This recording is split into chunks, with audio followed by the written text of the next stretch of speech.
Welcome to the second episode of the Online Teen Talk Show, where we are going to explore the exciting world of gaming. Today, we are joined by some of the budding and talented players who are going to share their insights, experiences, and opinions on everything about gaming, from the latest trends to the most popular games and everything in between. This is a show for anyone who loves gaming and wants to know more about why are teenagers attracted to online games, what are the associated risks, the advantages and the disadvantages of getting hooked to games, what do parents need to know, the latest trends in the gaming industry, major accomplishments of the gaming world, the contribution of players in the gaming world, the impact of gaming on teenagers, and the future evolution of gaming industry. So buckle up, grab your controllers, and let's get started.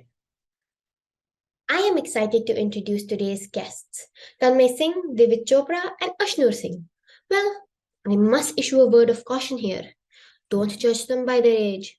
They're all avid gamers and experts in their subject matter. Let's give them a huge warm welcome. The relationship between the gaming industry and teenagers is quite complex. On one hand, the gaming industry is heavily focused on attracting and retaining teenage gamers, who are seen as key demographic. On the other hand, there are concerns about the impact of gaming on the health and well-being of teenagers, particularly in regards to issues like addiction, aggression, and social isolation. Regardless, the gaming industry continues to grow and evolve. It is likely that the relationship between the gaming industry and teenagers will continue to be an important one in the years to come. According to recent market research, the global video game industry is estimated to be worth $220 billion in 2022. So, David, can you tell us at what age did you start playing games? I started playing games when I was 6 years old. When you were 6 years old? Oh my god. How did you get access to these games? I got access to these games when my father bought his new phone and there was a pre installed game named Angry Birds. Wow, so you started with Angry Birds. That's Yes. nice. Tanmay, at what age did you start to play games? I started playing educational game when I was in kindergarten. But later, when I was 7 or 8, I started playing online games Kindergarten, that's very young. What kind of educational game? like coloring, drawing, and maths, etc. That's nice. And Ashnur, what exposed you to online games? Yeah, I started playing games when I was like 6, and I got exposure by my father's phone. He bought his new phone at around 7 to 8 years old, and there was a pre installed game known Candy Crush, and I played it a lot. Did any of your siblings or parents enjoy online gaming? Actually, my cousin, he Did you play with enjoyed your playing. cousin? Yeah, when I was at his home, we played a lot of online games together. David, what kind of games do you like? I mean, like multiplayer, real-time strategy, or cars or sports. What kind of games do you like? I like strategy games and cars games and role playing games. They are my favorite. Can you name some of your favorite games? My favorite games are Apex Legends Mobile and the Clash of Clans and Genshin Impact. That's nice. And Tanmay, what influences your gaming choice? I like to play multiplayer games, but nowadays I have also started playing action games like COD. What kind of action games like? Yeah. Uh, I played Free Fire, but now I'm shifting to COD. Okay. So Ashnur, what is your motivation to keep playing? My motivation is when I'm just winning online games, I'm like, Oh, that's so nice. I won. I got rewards. And then I'm like, I want to play more. I want more, or I want to level up my characters. Divit, what keeps you hooked to online games? When I'm playing my role playing games, I want to go in the depth of the character's story. That's why I play games so that I unlock their full stories. In other words, it's like a dopamine hit. So you agree it gives you a high and makes you feel good. And you keep wanting to go back to hit the pleasure point. The rewards make you want to go back to the game, isn't it? Yes, you're correct. So Tanmay, do you play any team games?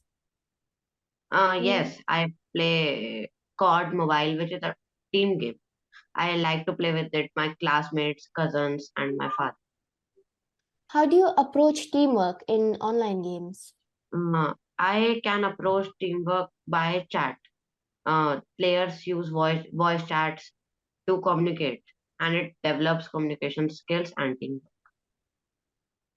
So do you often know the identity of who you're playing with?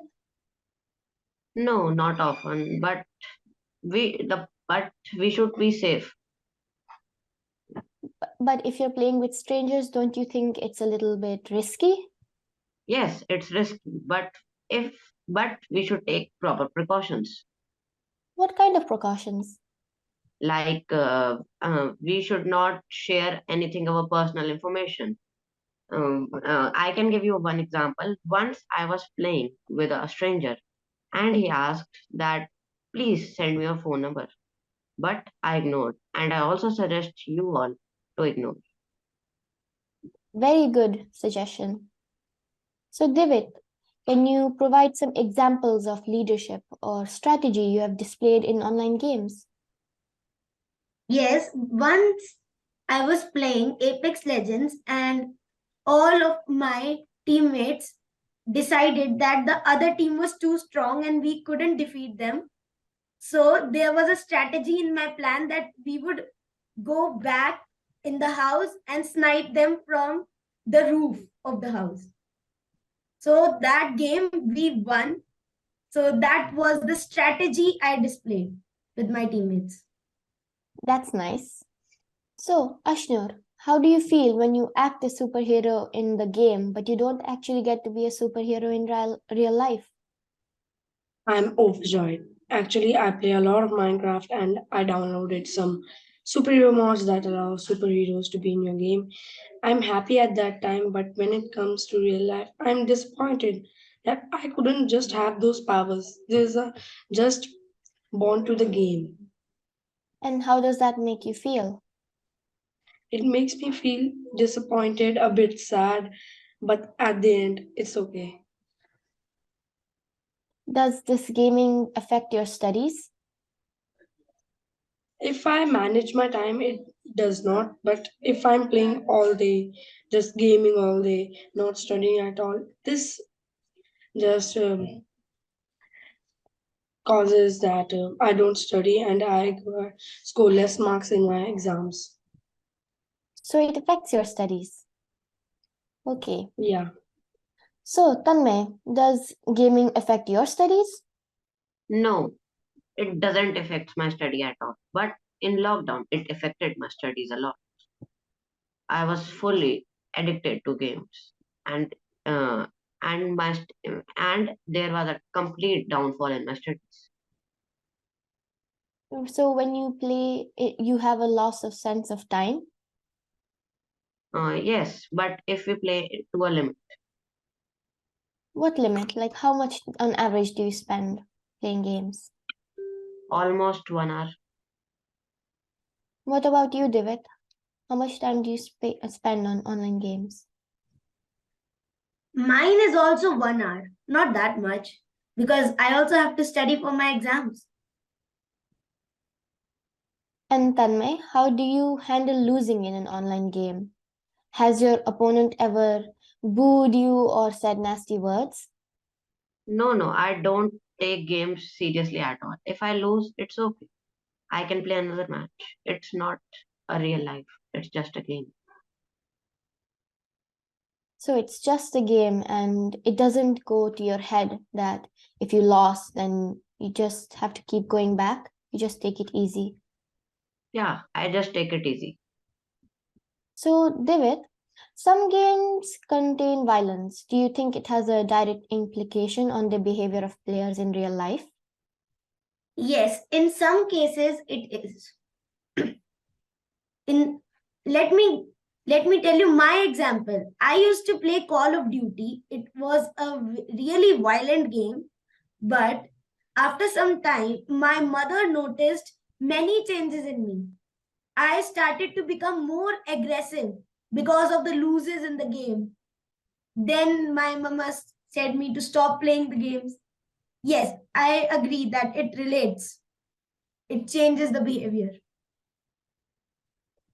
So, Ashnur, do you often play, like when you are playing games, do you often know the identity of who you're playing with?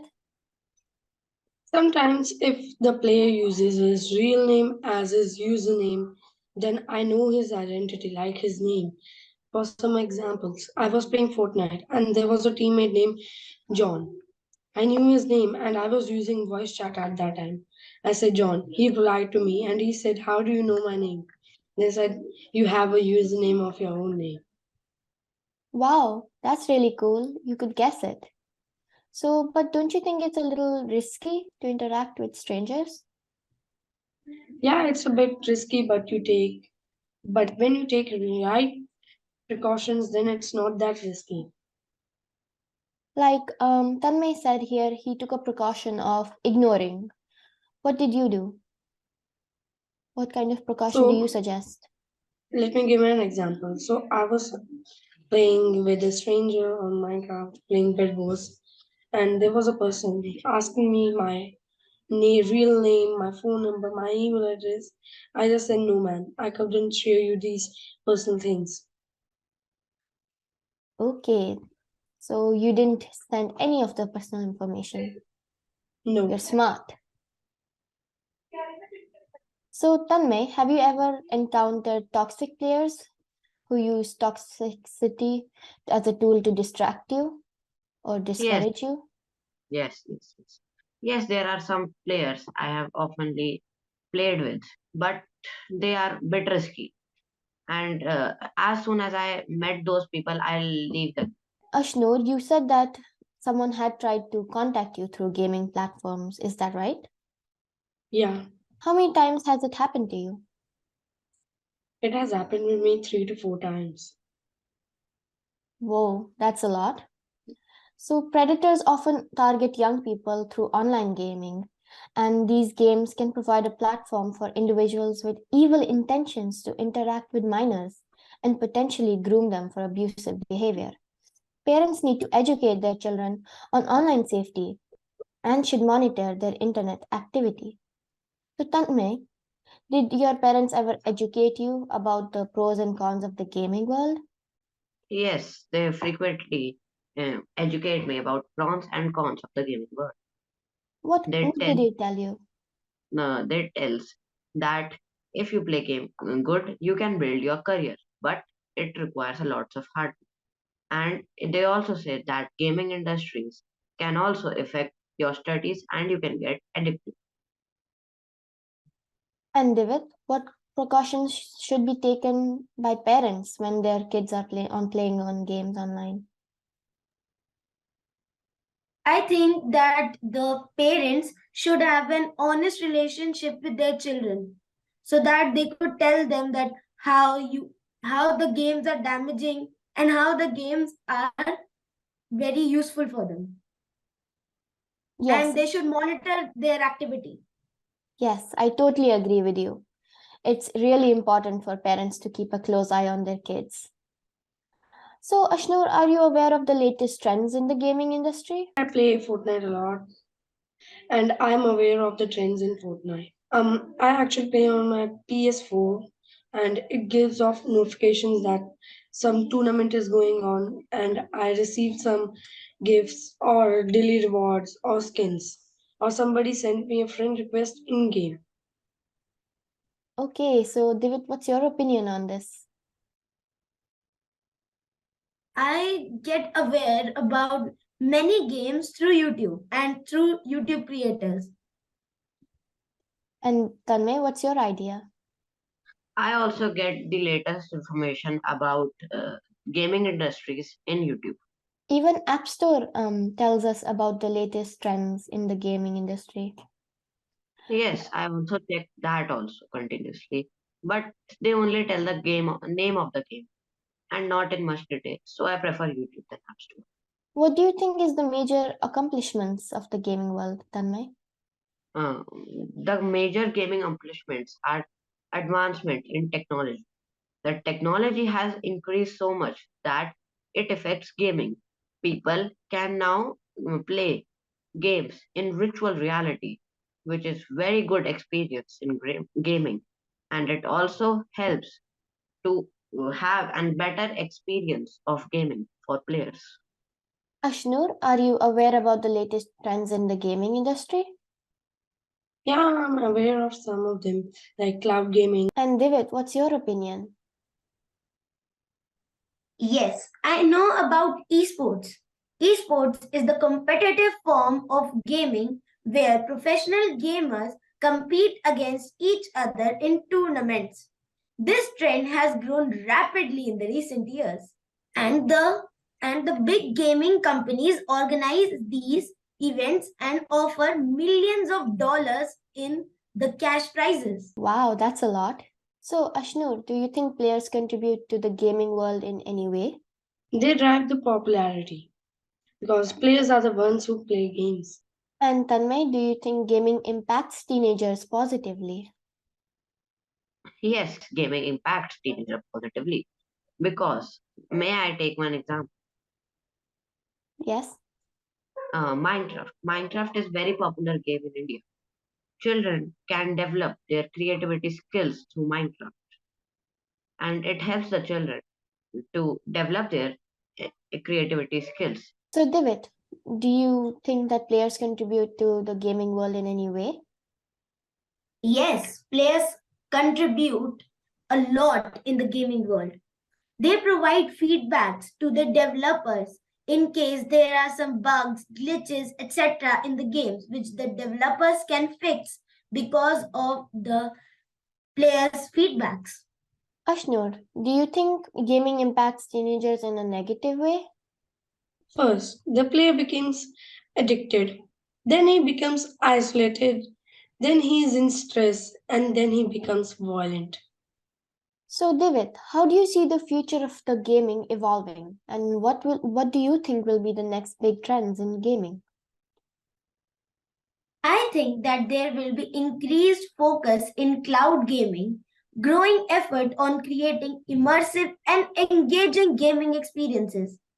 More games will be created for smartphones and tablets. And the most important will be cross platform playing so that all the players can connect with each other and their friends without a device barrier. The future of gaming is always changing, and it's likely that we will see so many new and exciting developments in the years to come. That's all the time we have today here, folks. Thank you for tuning in. If you ever want to be in our show, please, our email is down in the description below. Feel free to contact us. See you guys next time. Bye.